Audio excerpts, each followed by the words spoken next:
Hey guys, Brian here. It's Monday, October 21st at 11:55 a.m. and I just wanted to make a video on objective Quadra. Quadra is something that I've been passionate about for a long time. I got into objective personality in 2019 and I quickly advanced past the Myers-Briggs into the depths of the human needs versus the letters. Dave and Shan have been brilliant enough to really understand the distinction between those two things while also understanding their synthesis. Quadra, regardless of the fact that it started with socionics, emerges out of the simple fact, that the human needs and the letter functions combine in one of four different ways, and that's regardless of function stack. So if I have an ENFP, NEFI, TESI, that's a function stack. But the ways in which the letters N is combining with the human needs, like OE in an ENFP, there's only four different ways in which those can configure. And those four different ways are the four different quadras. So you can have NESI in combination with FITE. You can have NESI in combination with FETI, and then you can have FITE with SCNI and FETI with SCNI. So those are the four quadras. The way I think about Quadra is like a radio. I think about it like a radio. So this is a drawing of a radio. And I think about it being like four channels on a radio. As you can see, here's the alpha quadra, the delta quadra, beta, and gamma. And imagine that, say this is a radio in your car, and you're changing the channel between each of these four channels. So if I'm in my car and I'm listening to a gamma quadra radio station, I'd imagine it might be about sports or cars. Sports or cars. And I would guess that most of the audience is within the Gamma Quadra and that they are likely male members of the Gamma Quadra. The reason for that is that sports and cars are naturally, we might say, sympathetic to the Gamma Quadra. And then if you change the channel, say you change the channel all the way to the Alpha Quadra, you might hear something more about perhaps a scientific breakthrough or the curriculum at a college or a new species that they discovered underwater. Let's say you change the channel to the Beta Quadra. You might hear something about how the Dow Jones is up or down. You might hear something about who won in the Olympics. You might hear something about transgenderism or a hot button political topic. The betas do seem to like politics. Same is true of the alphas, but the betas especially, they like the new and hot off the presses political issues, the Beta Quadra. And then say we switch to the Delta Quadra, we'll probably hear perhaps something about, I don't know, building codes, maybe taxes, maybe the Department of Justice, maybe the budget for the United States military if you live in the United States.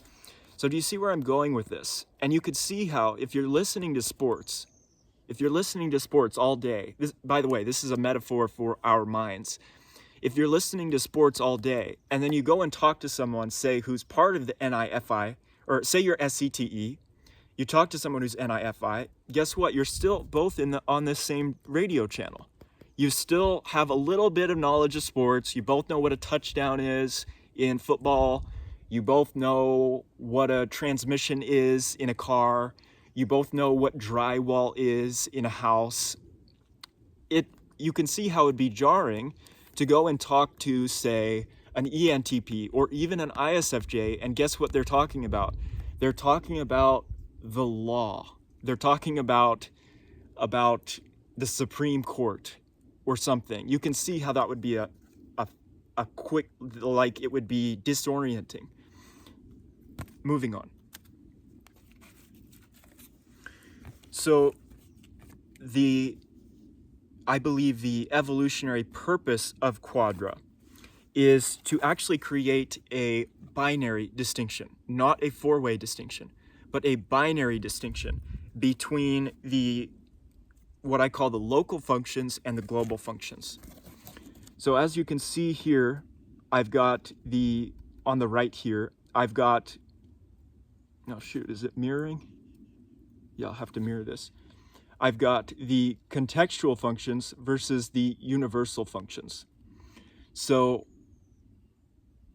I believe that NIFI and NISC axis and the FITE axis are what we might call contextual or local, and the NESI axis and the FETI axis are what we might call universal or global axes. And the reason I think this way is because I think that, in essence, I think that both FITE and SCNI, in the course of human evolution, I hypothesize that it was their job to basically deal with animals and problems like childbirth and problems like animal husbandry. In essence, I think the local functions were likely more responsible for animals and for enemy humans and for our bodies. In other words, the local functions are more embodied. That is NISC and FITE. And so you can imagine why they would like sports.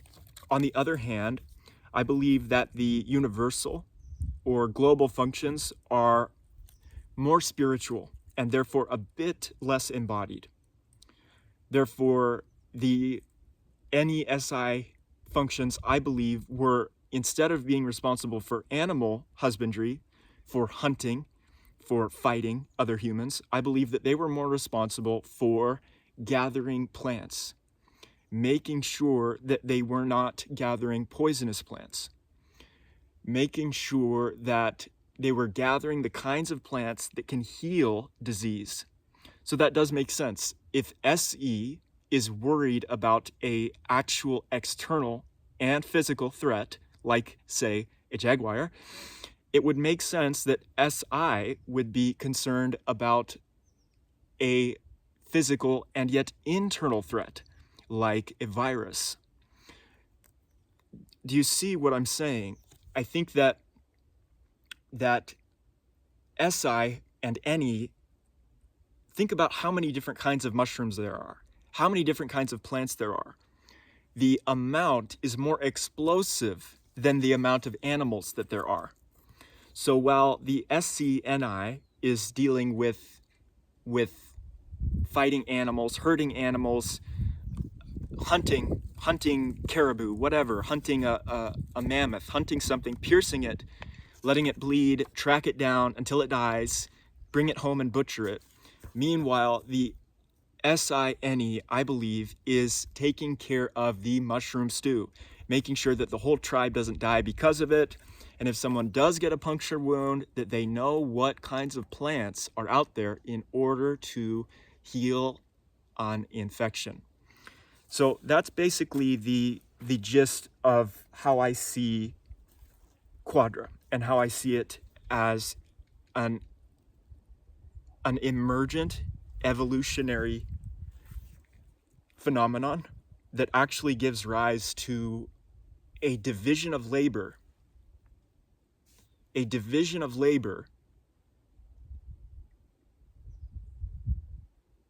at the biological level. And what does that mean? That means we're not a blank slate, and that means that your destiny, your vocation, your occupation are, in a sense, determined at birth, and that what your purpose is and what your job is, in a very TE sense, what your job is in this world is partially tied to your quadra according to this lens that I'm proposing. So thanks guys so much for watching. I hope you found it interesting and entertaining and very clear. See y'all later. Have a nice day. Bye.